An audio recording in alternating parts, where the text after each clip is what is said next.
Hello friends, તૃષાની રસોઈમાં તમારું સ્વાગત છે। આજે આપણે બનાવીશું બધાયનું ફેવરિટ એવું મેંગો આઈસ્ક્રીમ। આપણે મેંગો આઈસ્ક્રીમ બનાવીશું એના માટે મેં 2 પાકેલ કેરી લીધી છે। કેરી તમે કોઈ પણ લઈ શકો। અત્યારે મેં કેસર કેરી લીધેલી છે। તમે જે ખાતા હોય, જે તમારી પાસે હોય તે કેરી તમે લઈ શકો। આપણે કેરીને સારી રીતે ધોઈ લેવાની છે। આગળ આપણે કેરીને સાઈડમાં રાખીશું। આપણે એક પેન લેશું અને તેમાં 2 કપ દૂધ લેવાનું છે। દૂધ ફૂલ ફેટ હોય તેવું લેવાનું છે। એક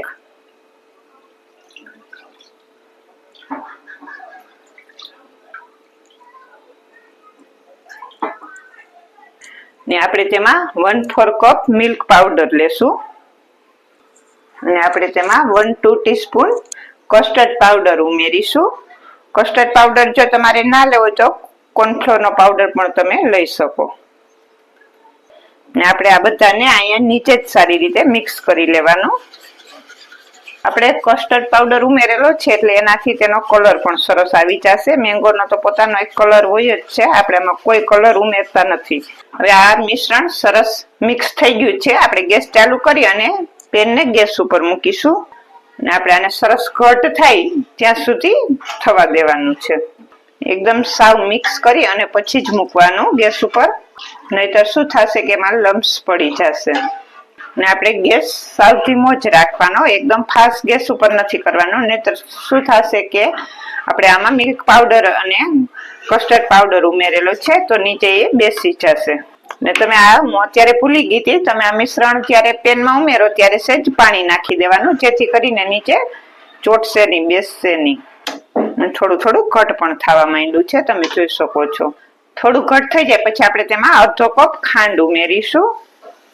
આપણે આમાં મલાઈ પણ ઉમેરવાની છે એટલે એ પ્રમાણે થોડીક ખાંડ વધારે લેવાની, કેમ કે મલાઈ મોરી હોય છે। આપણે આમાં કોઈ ક્રીમનો ઉપયોગ નથી કરવાના, આપણે જે ઘરમાં મલાઈ હોય તેનાથી જ આપણે આજે આઈસ્ક્રીમ બનાવીને તૈયાર કરીશું। અને સરસ ઘટ થાય ત્યાં સુધી આપણે થવા દેશું। તમે જોઈ શકો છો આપણું મિશ્રણ એકદમ ઘટ થઈને તૈયાર થઈ ગયું છે। આપણું આ કન્ડેન્સ મિલ્ક બનીને તૈયાર થઈ ગયું છે, તમે જોઈ શકો છો। આપણે બજારમાંથી કન્ડેન્સ મિલ્ક લઈ આવીએ તે બહુ મોંઘું હોય અને આપણે આ ઘરે બનાવીને તૈયાર કરી લીધેલું છે। તો આપણું આ કન્ડેન્સ મિલ્ક તૈયાર છે। આપણે ગેસ ઓફ કરી દેશું ને આ રીતનું આટલું ઠીક થાય ત્યાં સુધી આપણે તેને કરી લેવાનું છે। આ રીતે આપણે હલાવીશું એટલે એની ઉપર મલાઈ નહીં જામે, નહીતર શું થશે કે આપણે આની ઉપર ફૂલ ફેટ દૂધ પણ છે અને સરસ પકાવેલું છે અને મિલ્ક પાવડર છે તો ઉપર તર થઈ જશે ઘીની। આ રીતે સહેજ હલાવીશું તો તેની વરાળ બધી બહાર નીકળી જશે। તો આપણા કન્ડેન્સ મિલ્ક બનીને તૈયાર થઈ ગયું છે। હવે આપણે અને થોડી વાર ઠંડુ થવા દેશું, ત્યાં સુધીમાં આપણે કેરીને સમારી લઈએ અને વચ્ચે વચ્ચે આપણે આને આ રીતે હલાવતા રહેશું। જે આપણે આ કેરી છે આપણે તેની છાલ ઉતારી લેશું।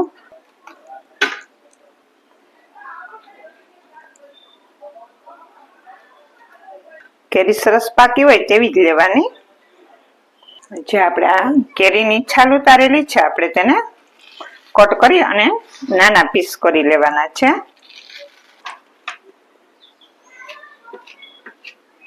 નાના મોટા પીસ તમે ગમે તેવા કરી શકો, કેમ કે આપણે આને મિક્સર જારમાં ક્રશ કરવાની છે અને પ્યુરી બનાવી લેવાની છે।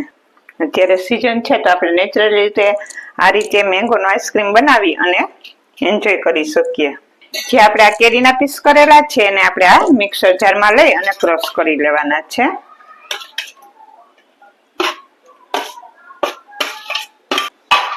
અને હું ક્રશ કરી લઈશ। આ રીતે થોડા ક્રશ થઈ જાય પછી આપણે જે આ મિશ્રણ બનાવેલું કન્ડેન્સ મિલ્કનું તે આમાં ઉમેરી દેશું।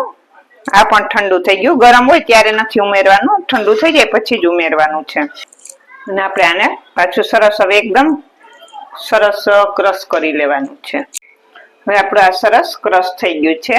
આપણે આમાં ક્રીમનો ઉપયોગ નથી કરતા, આપણે આમાં મલાઈ ઉમેરીશું। મેં એક વાટકો એક મલાઈ લીધેલી છે। મલાઈને આપણે સીધી નથી ઉમેરવાની, આ રીતે આવી એક ચારણી લઈ લેવાની અને મલાઈને આપણે પેલા આમાં ઉમેરી દેશું।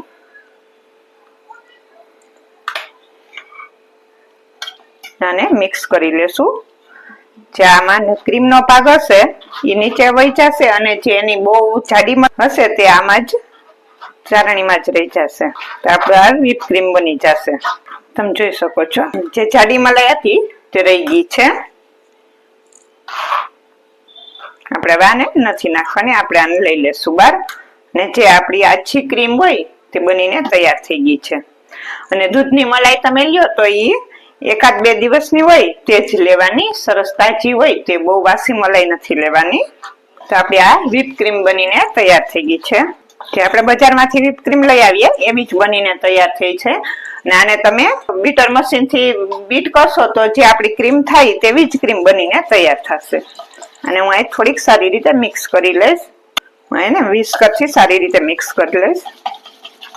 મેં આને થોડીક વાર બીટ કરી તો તમે જોઈ શકો છો મસ્ત ક્રીમ બનીને જે આપણે કેક ઉપર લગાવીએ તે ક્રીમ બનીને તૈયાર થઈ ગઈ છે. જો તમે થઈ ગઈ ને ક્રીમ તૈયાર. નથી આપણે આમાં બીટરનો ઉપયોગ કરેલો કે નથી ક્રીમ લીધેલું તો પણ વ્હીપ ક્રીમ બનીને તૈયાર થઈ ગઈ. તમે જોઈ શકો છો. હવે જે આપણે આ ક્રશ કરેલું હતું તે આમાં ઉમેરી દેવું. ને આપણે આ બધું સારી રીતે મિક્સ કરી લેશું.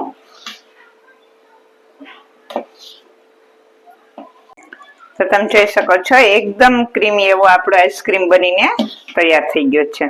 આપણે બધી વસ્તુ ઘરમાંથી બનાવી અને ઉપયોગ કરેલો છે. આપણે વ્હીપ ક્રીમ ઘરે બનાવેલું છે, કન્ડેન્સ મિલ્ક ઘરે બનાવેલું છે. તો આ રીતે બની જાય પછી હવે આપણે આને એરટાઈટ ડબ્બામાં ભરી અને ફ્રીજમાં સેટ થવા મૂકીશું. મેં અહીંયા ડબ્બો લીધેલો છે, આપણે ડબ્બામાં આઈસ્ક્રીમ ભરી દેશું.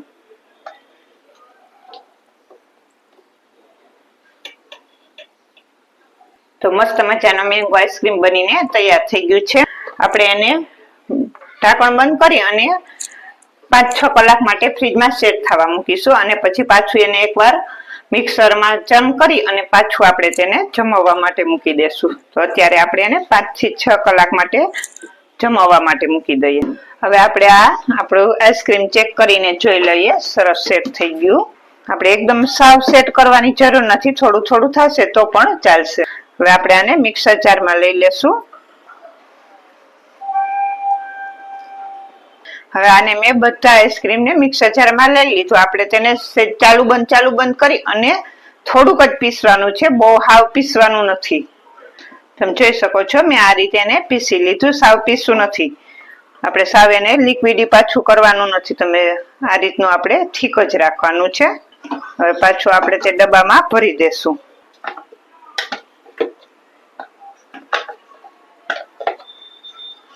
મિક્સર જારમાં આપણે પીસી અને ડબ્બામાં લઈ લીધેલું છે. ને ઉપરથી હું એમાં કેરી મેં નાની ઝીણી કટ કરી લીધેલી છે તે ઉમેરીશ.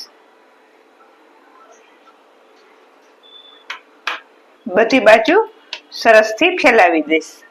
આને આપણે 1 રાત માટે હું ફ્રીઝરમાં સેટ થવા મૂકીશ, જેથી કરીને સવારે સરસ એકદમ સરસ જામી અને તૈયાર થઈ જાય. હવે આને હું ઢાંકી અને ફ્રીઝરમાં મૂકી દઈશ. હવે આપણો આઈસ્ક્રીમ પણ સરસ સેટ થઈ ગયો હશે. આપણે એને ચેક કરી લઈએ. મેં આને 1 આખી રાત માટે ફ્રીઝરમાં સેટ થવા મૂકેલો હતો. તમે જોઈ શકો છો સરસ સેટ થઈ ગયો છે. આપણે આને સર્વ કરીશું. તમે જોઈ શકો છો કેટલો મસ્ત સેટ થઈને તૈયાર થઈ ગયો છે આપણો આઈસ્ક્રીમ.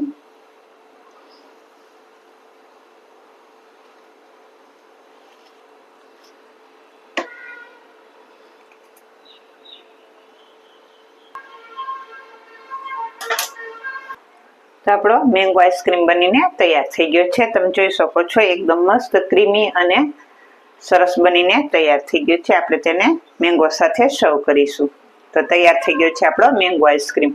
તમે જોઈ શકો છો કે આપણે આમાં કોઈ બી બહારની વસ્તુ ઉમેરેલી નથી. બધી ઘરમાંથી મળી રહે તે વસ્તુથી જ બનાવેલો આઈસ્ક્રીમ બનીને તૈયાર થઈ ગયો છે મેંગો આઈસ્ક્રીમ. તો આજની આ મેંગો આઈસ્ક્રીમની રેસીપી તમને સારી લાગે તો લાઈક, શેર અને સબસ્ક્રાઈબ કરજો.